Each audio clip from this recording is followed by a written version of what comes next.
அன்பு சகோதரர்களே, சகோதரிகளே, நீங்கள் கடன் தொல்லைகளினாலே அவதிப்படுகிறவர்களா? போராடி கொண்டிருக்கிறவர்களா? ஒவ்வொரு நாளும் கடன் தொல்லையினாலே நான் என்ன செய்வேன் என்று சொல்லி தவித்து கொண்டிருக்கிறவர்களா? கலங்காதீர்கள், பயப்படாதீர்கள். உங்களுடைய பிரச்சனைகளை தீர்க்க, உங்களுடைய கடன் தொல்லைகளை மாற்ற, உங்கள் கடன் தொல்லையிலிருந்து ஒரு பரிபூர்ணமான தீர்வை தர கர்த்தராகிய இயேசு கிறிஸ்துவை நோக்கி பாருங்கள். ஒருவேளை நீங்கள் சொல்லலாம், யாரும் இல்லை, எனக்கு ஒருவரையும் தெரியாது, என்னை எல்லோரும் கைவிட்டு விட்டார்கள், நான் இந்த கடன் தொல்லையினாலே தவித்து கொண்டிருக்கிறேன், என் குடும்பம் பாடுபட்டு கொண்டிருக்கிறது, என் குடும்பம் இதனாலே மிகவும் வேதனைப்பட்டு கொண்டிருக்கிறது, நான் என்ன செய்வேன், என் கடன் தொல்லையில் நான் எப்படி வெளியே வருவேன் என்று சொல்லி ஒவ்வொரு நாளும் கண்ணீரோடு இருக்கிற ஆண்டவருடைய பிள்ளையே, கலங்காதீர்கள். உங்களுக்கு ஒரு வழியை ஆண்டவர் திறப்பார். ஒருவேளை நீங்கள் சொல்லலாம், எனக்கு யாரையுமே தெரியாது, எனக்கு உதவி செய்ய ஒருவரும் வரமாட்டாங்க, என்னிடத்தில் ஒன்றுமே இல்லை, எனக்கு இருக்கிற சிறிய வருவாயை கொண்டு நான் என்ன செய்வேன் என்று சொல்லி நீங்கள் பதறி கதறி அலறி கொண்டிருக்கிறவர்களா? இன்று நீங்கள் இந்த ஜெப நேரத்தில் உங்களை ஆண்டவருடைய பாதத்திலே தாழ்த்தி ஜெபியுங்கள். வெற்றியை நிச்சயமாய் பெறுவீர்கள். வேதாகமத்திலே ஒரு வசனம் இவ்வாறாய் சொல்லுகிறது, உன் நினைவுகள் என் நினைவுகள் அல்ல. ஒன்றும் இல்லாத இடத்திலே ஆண்டவராகிய கர்த்தர் அற்புதங்களை செய்கிறவர், அதிசயங்களை செய்கிறவர். உங்களுக்காக அவர் பெரிய காரியங்களை செய்கிறவர். ஆராய்ந்து முடியாத பெரிய காரியங்களையும் எண்ணி முடியாத அதிசயங்களையும் நம்முடைய ஆண்டவரால் செய்ய முடியும். பல ஆயிரங்களுக்கு நான் கடனாளியாகிவிட்டேன், பல லட்சங்களுக்கு நான் கடனாளியாகிவிட்டேன், நான் என்ன செய்வேன், எனக்கு ஒன்றுமே புரியலை, என் குடும்பம் தடுமாறுகிறது, என் கணவர் என்னை கைவிட்டு விட்டார், என் மனைவி என்னை கைவிட்டு விட்டார், என் பிள்ளைகள் என்னை கைவிட்டு விட்டார்கள், நான் என்ன செய்வேன், என் உறவுகளும் என்னை கைவிட்டார்கள், நான் என்ன செய்வேன் என்று சொல்லி கலங்குகிற அன்பு ஆண்டவருடைய பிள்ளையே, கடன் தொல்லையினாலே மிகவும் பாதிக்கப்பட்டு வாழ்க்கையிலே நொறுங்கி கிடக்கிற, ஒவ்வொரு நாளும் சுமை சுமக்கிற உங்களுக்காக ஆண்டவர் நிச்சயமாய் ஒரு புதிய காரியத்தை, ஒரு புதிய வாசலை ஆண்டவர் உங்களுக்காக திறப்பார். ஒரு புதிய வழியை கர்த்தர் உங்களுக்கு காண்பித்து தருவார். ஜெபிப்போமா? கடன் தொல்லையோடு அவதிப்பட்டு கண்ணீர் சிந்தி பாரப்பட்டு நான் ஏன் வாழ வேண்டும், என் கடன் தொல்லையினாலே நான் பாதிக்கப்பட்டிருக்கிறேன், நான் எப்படி வெளியே வருவேன் என்று சொல்லி புலம்புகிற நீங்கள் வாங்க, இணைந்து நாம் ஜெபிப்போமா? அன்பின் நல்ல ஆண்டவரே, பரிசுத்தமான இந்த நாளுக்காய், இந்த வேளைக்காக உமக்கு நாங்கள் ஸ்தோத்திரம் சொல்லுகிறோம். கடன் தொல்லையோடு அவதிப்பட்டு கண்ணீர் விட்டு நொறுங்கி போய் மனவேதனையோடு, மன குழப்பத்தோடு, மன சஞ்சலத்தோடு, மன பாரத்தோடு இந்த நேரத்திலும் இந்த ஜெபத்தில் இணைந்திருக்கிற உம்முடைய பிள்ளைக்காக உம்முடைய பாதத்திலே நான் வருகிறேன். அப்பா, நான் என்ன செய்வேன், என்னுடைய வாழ்க்கை குறுகிற்று, என் வாழ்க்கை நொறுங்கிற்று, என் வருமானம் நின்றுவிட்டது, என் கடன் தொல்லை பெருகிவிட்டது, நான் என்ன செய்வேன் என்று சொல்லி கலங்குகிற உம்முடைய பிள்ளையே, என் நீர் இந்த நாளிலே கண்ணோக்கி பாருமையா. உலகம் கைவிட்டாலும், உறவுகள் கைவிட்டாலும், உற்றார் கைவிட்டாலும், நண்பர்கள் கைவிட்டாலும் நீர் கைவிட மாட்டீங்கப்பா. பலவிதமான கடன் தொல்லைகளினாலே குடும்ப அளவிலே போராடுகிற, தனிப்பட்ட நிலையிலே போராடுகிற, வியாபாரத்தில் வந்த கடனினாலே போராடுகிற, தொழிலில் வந்த கடன் தொல்லையினாலே போராடுகிற, பலவிதமான பிரச்சனைகளினால் வந்த கடன் தொல்லையினாலே பாதிக்கப்பட்டு இந்த நாளிலும் கண்ணீர் விட்டு கதறி இந்த நேரத்திலும் இந்த ஜெபத்தில் இணைந்திருக்கிற உம்முடைய பிள்ளைக்கு நீர் ஒரு அற்புதத்தை செய்வீங்கப்பா, ஒரு அடையாளத்தை காண்பிப்பீங்கப்பா, ஒரு வெற்றியை தருவீங்கப்பா, நீங்கள் பக்கத்தில் வருவீங்கப்பா, ஒரு புதிய காரியத்தை செய்வீங்கப்பா.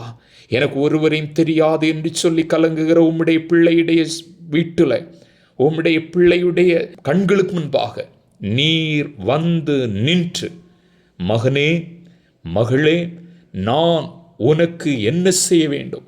உன் கடன் தொல்லையிலிருந்து உனக்கு விடுதலை தருவேன். உன்னை நான் தாங்குவேன், உன்னை நான் ஏந்துவேன், உன்னை நான் சுமப்பேன், உன்னை நான் தப்புவிப்பேன் என்று சொல்லி உம்முடைய பிள்ளைகளோடு நீர் பேசுங்கப்பா. கடன் தொல்லையினால் அவதிப்பட்டு வாழ்க்கையே முடித்துவிட நினைக்கிற உம்முடைய மகனை, உம்முடைய மகளை இன்றே நீர் தொடுங்கப்பா.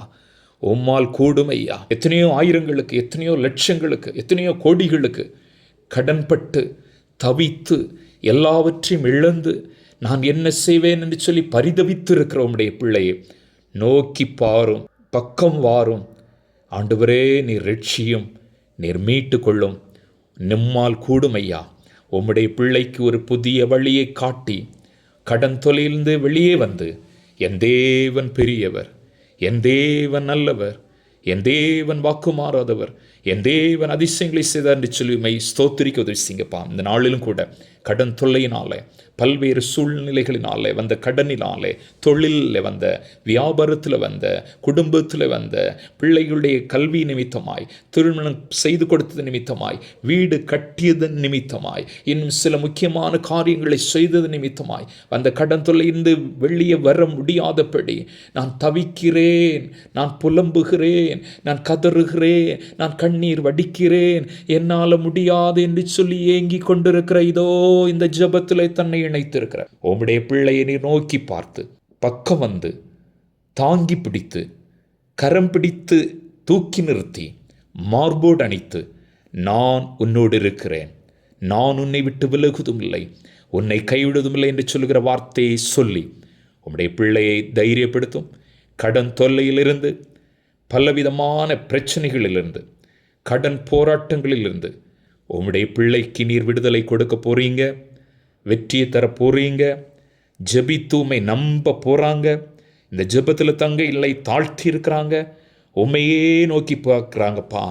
ஏசு எனக்கு விடுதலை தருவார், ஏசு என் கடந்துள்ளையை மாற்றுவார், ஏசு என்னை மீட்டெடுப்பார், என்னை ஆழத்திலிருந்து தூக்கி எடுப்பார் என்று சொல்லி உண்மையே நம்புகிற பிள்ளைக்கு நீர் ஆசீர்வாதத்தை தாங்கப்பா.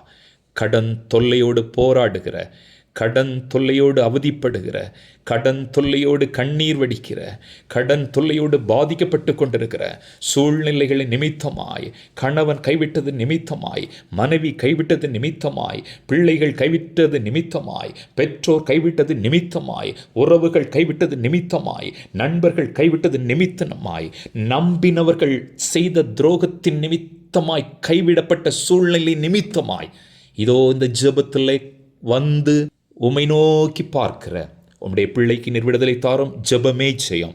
கடன் தொல்லையிலிருந்து விடுதலை தருவீர், வெற்றி தருவீர். நீர் பெரியவரப்பா. கடன் தொல்லையோடு போராடுகிற உம்முடைய பிள்ளைக்கு மாபெரும் விடுதலையை நீர் பரலோகத்திலிருந்து தந்து, என்ன செய்வேன் என்று சொல்லி ஏங்குகிற நிலையில், ஒன்றுமே இல்லையே, நான் என்ன செய்வேன் என்று சொல்லி புலம்புகிற தருணத்தில் நீர் வந்து உம்முடைய பிள்ளையை தாங்கி, நான் உன்னோடு இருப்பேன், நான் உன்னை பலப்படுத்தி உனக்கு சகாயம் பண்ணுவேன் என்று சொல்லி உம்முடைய பிள்ளையை தாங்கிக் கொள்ளும். கடன் தொல்லையிலிருந்து விடுதலை தாரும், ரட்சியும், மீட்டு கொள்ளும். அன்பின் ஆண்டவரே, உம்முடைய காருண்யம், உம்முடைய பராக்கிரமம், உம்முடைய வல்லமை, உம்முடைய அதிகாரம் கடன் தொல்லையோடு போராடுகிற ஒவ்வொரு பிள்ளைகளுக்கும் மாபெரும் விடுதலை தரப்போகிறதற்காக உமக்கு ஸ்தோத்திரம், ஸ்தோத்திரம், ஸ்தோத்திரம் கர்த்தாவே. கடன் தொல்லையிலிருந்து விடுதலை பெற்று ஆண்டவரை உம்மை நோக்கி பார்த்து வாழ்வில் முன்னோக்கி சென்று நல்ல வெளிச்சத்தின் பாதையிலே உம்முடைய பிள்ளைகள் நடந்து சமாதானத்துடனும் சந்தோஷத்துடனும் வாழ கர்த்தாவே நீர் உதவி செய்யும். கடன் தொல்லையிலிருந்து விடுதலை பெற்ற பின்பு ஏழைகள், எளியவர்கள், அனாதைகள், திக்கற்றவர்கள், விதவைகள், வேதனையோடு போருக்கு நன்மை செய்யக்கூடிய நல்ல மனப்பக்குவத்தை தேவனுடைய பிள்ளைக்கு தாரும். கடந்தொலியோடு போராடுகிற உம்முடைய மகனுக்கு, உம்முடைய மகளுக்கு நீர் விடுதலை தரப்போகிறதற்காக நன்றி, நன்றி, நன்றி. இந்த ஜெபத்தில் தங்களை தாழ்த்தி உம்மை நோக்கி பார்த்த ஒவ்வொரு பிள்ளைகளுக்கும் நீர் எப்பேற்பட்ட கடன் தொல்லையிலிருந்தும் விடுதலை தந்து உம்முடைய பிள்ளைகளை ஆசுவத்து இன்னும் தாங்கி உயர்த்தி மேன்மைப்படுத்த வேண்டுமாய் எங்கள் ஆண்டவர் இயேசு கிறிஸ்துவின் வழியாக வேண்டுகின்றோம் எங்கள் நல்ல பிதாவே. ஆமேன்.